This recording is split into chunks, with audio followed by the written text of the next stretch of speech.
Fountainebleau Hotel, Miami Beach, Florida, March 1952. Nat King Cole had just finished performing in the hotel's famous nightclub. Two sold-out shows, standing ovations for both. The white audience had loved him, requested 3 encores, bought his records at the lobby table afterward. Now at 1 a.m. Nat was exhausted. He approached the front desk. "I'd like to check into a room for the night." The desk clerk, a white man in his 20s, looked uncomfortable. "I'm sorry, sir, we don't have any availability." Nat glanced at the keyboard behind the clerk. Dozens of keys hung there. The hotel clearly had rooms. "The board shows you have plenty of rooms available." The clerk's discomfort deepened. "Those rooms are reserved." Reserved for whom? The night manager, hearing the conversation, stepped over. Robert Morrison, mid-40s, professionally polite but firm. "Mr. Cole, I apologize for any confusion. The Fountainebleau does not provide overnight accommodations to Negro guests. You're welcome to perform in our nightclub, but rooms are reserved for white clientele only." Nat stood there, processing. He just performed 2 shows for this hotel's white guests. They'd applauded enthusiastically, paid premium prices for tickets. The hotel had made significant money from his performance, but he couldn't sleep in a room upstairs. "Where am I supposed to stay?" "It's after 1 in the morning." Morrison handed him a small card. "There's a Negro hotel in Overtown, about 20 minutes north. The address is on the card." Nat took the card, left through the service entrance, the same entrance he'd been directed to use when arriving. For the performance, while white performers on the same bill slept comfortably in Fountainebleau rooms.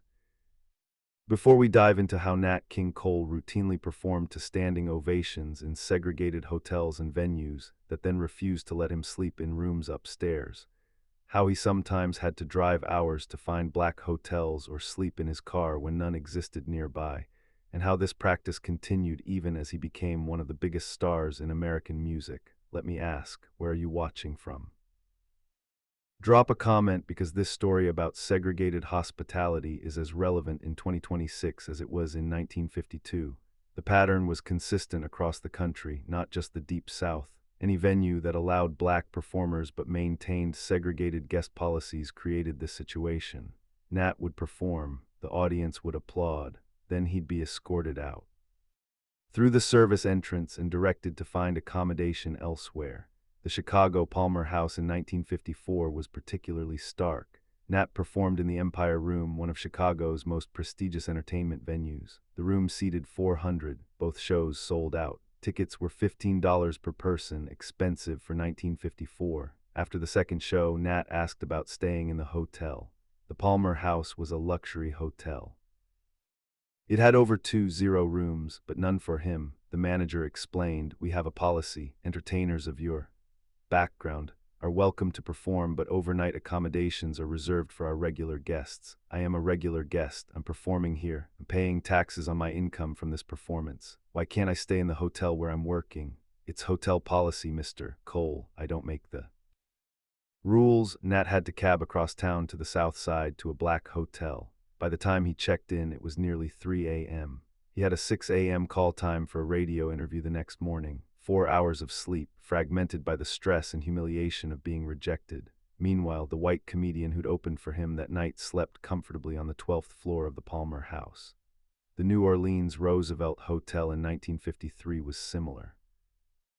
Nat performed in the Blue Room, the hotel's famous supper club, sold out for a week-long engagement, every show packed. The audience loved him. But each night after performing he had to leave, drive to a black neighborhood across town, stay in a far less luxurious hotel, then drive back the next evening to perform again. The Roosevelt Hotel made thousands of dollars from his performances, but wouldn't rent him a room. The worst situations were venues in areas with no nearby black hotels.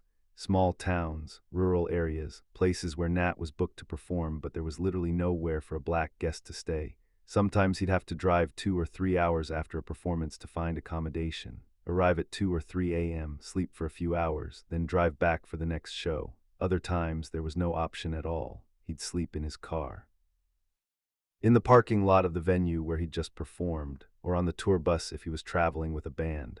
A major American star earning thousands per performance, sleeping in his car because no hotel would give him a room. The physical exhaustion was significant, performing was demanding. 2 shows a night, singing, engaging with the audience, maintaining energy and charm, then having to deal with the logistics of finding somewhere to sleep. White performers on the same bills didn't deal with this. They performed, went upstairs or down the hall to their rooms, slept comfortably, woke refreshed. Nat performed, got escorted out through the service entrance, spent an hour or more finding accommodation, slept poorly in inferior conditions, dealt with the stress and humiliation, then had to perform again the next night with the same energy and professionalism. The emotional toll was harder to measure but equally real. Every rejection was a reminder: you're good enough to make us money, you're not good enough to sleep here. The applause meant nothing once he left the stage. The audience's appreciation didn't translate into human decency from the venue management. Maria Cole traveled with Nat sometimes. She witnessed these incidents. Watched her husband, a sophisticated, successful, dignified man, being told he couldn't stay in hotels where he was the headline performer. The worst part, she later recalled, was how routine it became. Nat would finish a show, get a standing ovation, and I'd see him emotionally preparing for the rejection that was coming. He knew, before asking, he knew they'd say no, but he had to ask anyway because not asking would be accepting it completely. Some venues tried to frame the policy as protection. "We're concerned for your safety, Mr. Cole. Some of our guests might not react well to Negro accommodations. We're trying to avoid incidents." But that was deflection. The policy wasn't about Nat's safety. It was about not offending racist white guests who might complain about sharing hotel space with a black person, even one who was famous and wealthy. The financial absurdity was striking. Hotels would pay Nat thousands of dollars to perform. His shows would fill their restaurants and bars with patrons ordering expensive meals and drinks. The performances generated significant revenue, but they wouldn't rent him a $20 hotel room. It wasn't about money. It was about maintaining racial boundaries. Nat could entertain white people, but he couldn't be a guest among them. The performance space was different from the accommodation space. On stage, he was an exceptional talent deserving of applause. Off stage, he was a black man who didn't belong in white spaces. This distinction was carefully maintained. Many venues had separate entrances for black performers, service entrances, kitchen entrances, never the front door where white guests entered. Nat would arrive. Venue be directed around back, enter through the kitchen, prepare in a dressing room often inferior to white performers' dressing rooms, perform on stage for white audiences, then exit through the same service entrance. The geography of segregation was deliberate. Keep black performers out of white public spaces except when performing, control their movement, limit their presence. Capitol Records was aware of this situation. They booked Nat at these venues, negotiated his fees, arranged his tour, but they didn't fight for his accommodation, didn't include hotel rooms as contract requirements, didn't refuse to book segregated venues. They took their percentage of his performance fees and let him figure out where to sleep. The booking agents, the venue managers, the hotel executives, they all participated in a system that extracted profit from Nat's talent while denying him basic dignity. Some white performers on tour with Nat or performing at the same venues were uncomfortable with the disparity.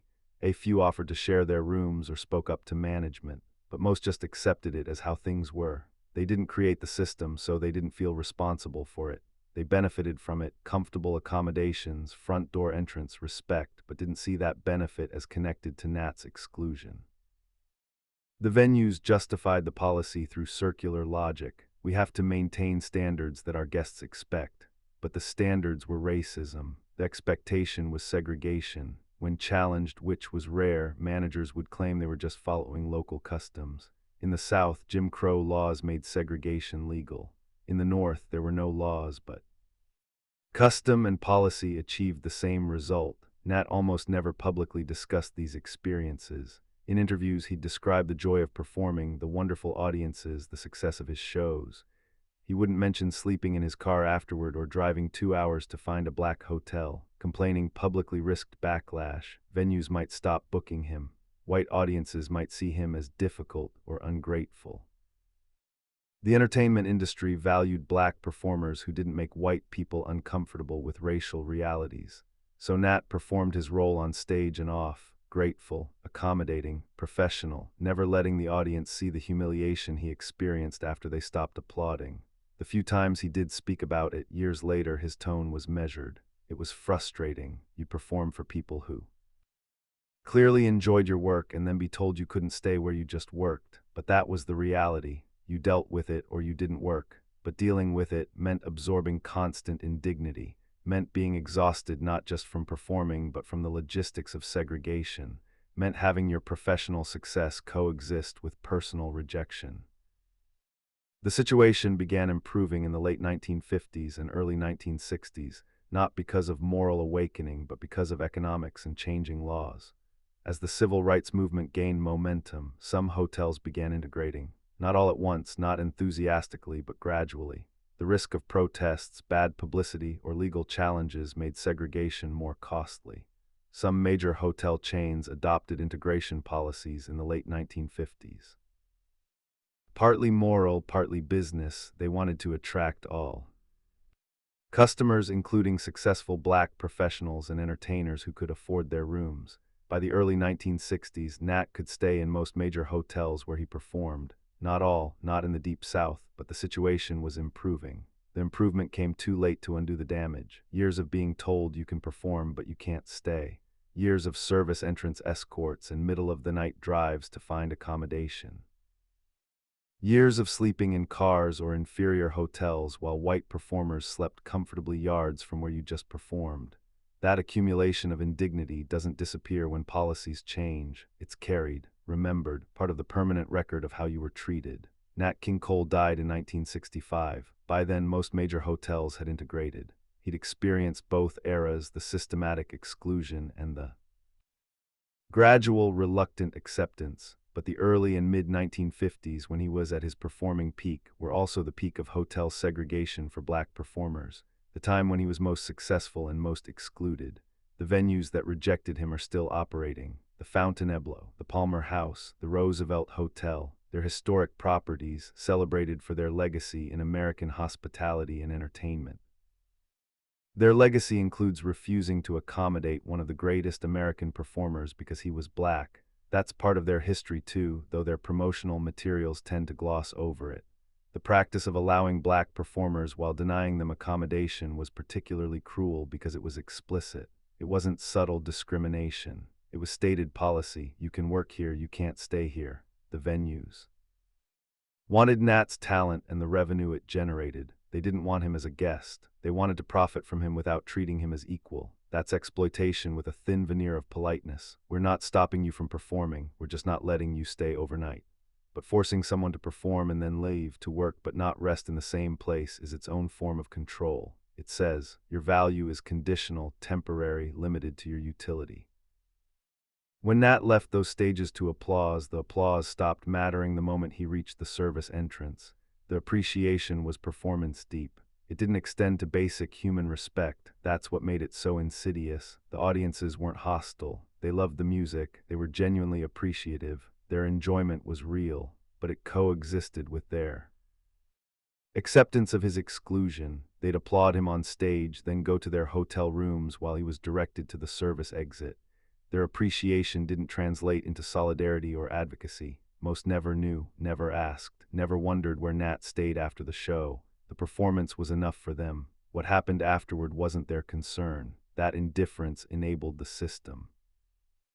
As long as audiences could enjoy the performance without confronting the segregation, venues had no pressure to change.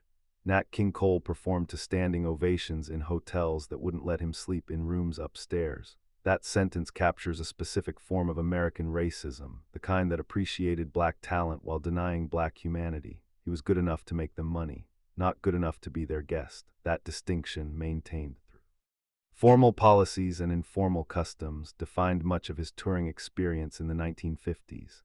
The exhaustion, the humiliation, the absurd logistics of success without accommodation, that was the cost of being a black performer in segregated America.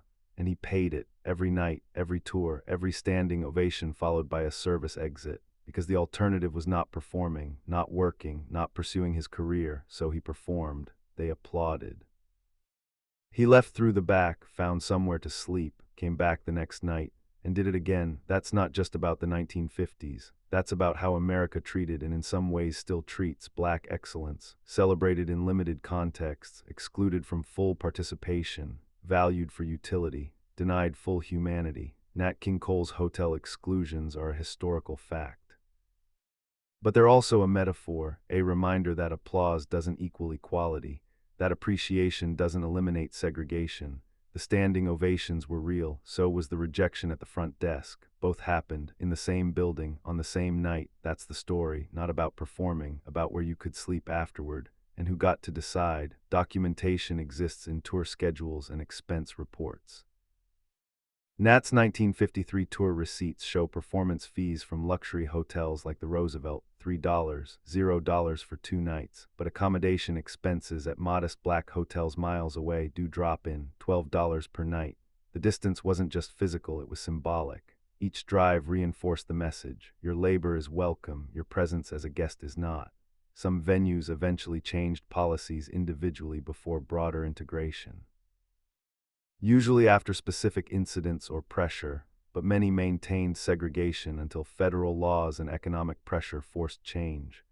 Integration wasn't driven by moral realization, but by the Civil Rights Act of 1964, which prohibited discrimination in public accommodations.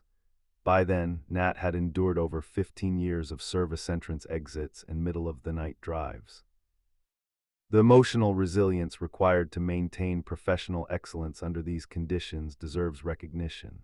To perform with warmth and charm for audiences, knowing rejection awaited after the applause, to smile on stage while anticipating the service exit escort, that's not just talent, that's extraordinary emotional control and professional discipline, and it shouldn't have been necessary. He shouldn't have needed resilience against hotel segregation, but he adapted. Developed systems, learned which cities had decent black hotels, created parallel infrastructure because white hospitality wouldn't serve him. That adaptation, born of necessity not choice, was its own form of resistance. The story of Nat King Cole and hotel segregation seems small compared to broader civil rights struggles. No violence, no dramatic confrontations, just routine rejection. But those routine rejections accumulate, part of how racism worked through daily indignities and policies that seemed reasonable to those enforcing them but degrading to those experiencing them. Nat King Cole performed to standing ovations in hotels that wouldn't let him sleep upstairs. That fact deserves to be remembered, not to diminish his artistry or his success, but to acknowledge the full reality of his professional life. The applause was real. The rejection was real. Both are part of his legacy. Both are part of American history.